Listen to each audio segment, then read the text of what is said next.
କାହାଣୀଟିଏ ପରିହାସ ନୁହେଁ, ପରାମର୍ଶ। ଅନ୍ୟର ଦୋଷ ଆମକୁ ଭଲ ଭାବରେ ଦେଖାଯାଏ, ନିଜର ଦୋଷ ପାଇଁ ଅନ୍ଧ। ପୁଣି ଯିଏ ଆମର ବିରୋଧୀ ତାର ଧୂଳି ଭଳି ଦୋଷ ଆମକୁ ପର୍ବତ ଭଳି ମନେ ହୁଏ। ନିଜ ଲୋକର ପର୍ବତ ଭଳି ଦୋଷ ଧୂଳି ପରି ଦେଖାଯାଏ। ଦୁଇ ଜଣ ପିଲା ଖେଳୁ ଖେଳୁ ମାଡ଼ଗୋଳ ହୁଅନ୍ତି। କନ୍ଦାକଟା ଚାଲେ, ଉଭୟଙ୍କ ମା' ବାହାରି ଆସନ୍ତି। ନିଜ ପିଲାର ଦୋଷ କେହି ଧରନ୍ତି ନାହିଁ। ବଡ଼ମାନଙ୍କ କ୍ଷେତ୍ରରେ ବି ସେମିତି ହୁଏ। ଜଣେ କୌଣସି କାମଟିଏ କଲେ କିଏ କାମଟିକୁ ପ୍ରଶଂସା କରନ୍ତି, କିଏ ପୁଣି ଖୁଣ କାଢ଼ନ୍ତି, ଆଉ କେତେଜଣ କାମଟିକୁ ଦେଖି ସୁଧାରିବାର କୌଶଳ ବି ବତାଇ ଦିଅନ୍ତି। କିନ୍ତୁ ଖୁଣ କାଢ଼ୁଥିବା ଲୋକ ବିଚାର କରନ୍ତି ନାହିଁ ଯେ କେତେ ପରିଶ୍ରମ ବା ଦାୟିତ୍ୱ ନେଇ ଲୋକଟି କାମଟିଏ କରିଛି।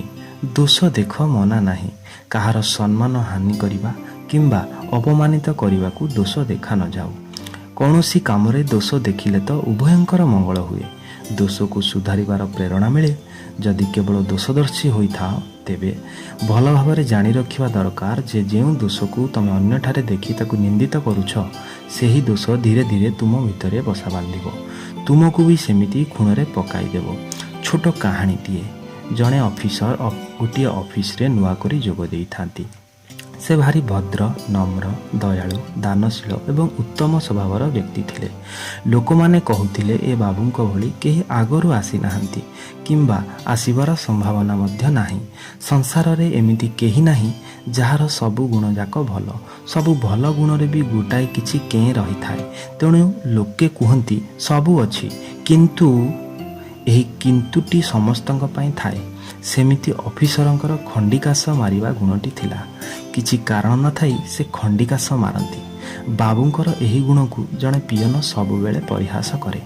ଅନ୍ୟ କର୍ମଚାରୀଙ୍କ ପାଖରେ ପରିହାସ କରି ଖଣ୍ଡିକାଶ ମାରି କହେ, ବଡ଼ବାବୁ ଏମିତି ଖଣ୍ଡିକାଶ ମାରନ୍ତି। ଏହା ଭିତରେ 5 ବର୍ଷ ବିତି ଯାଇଥିଲା।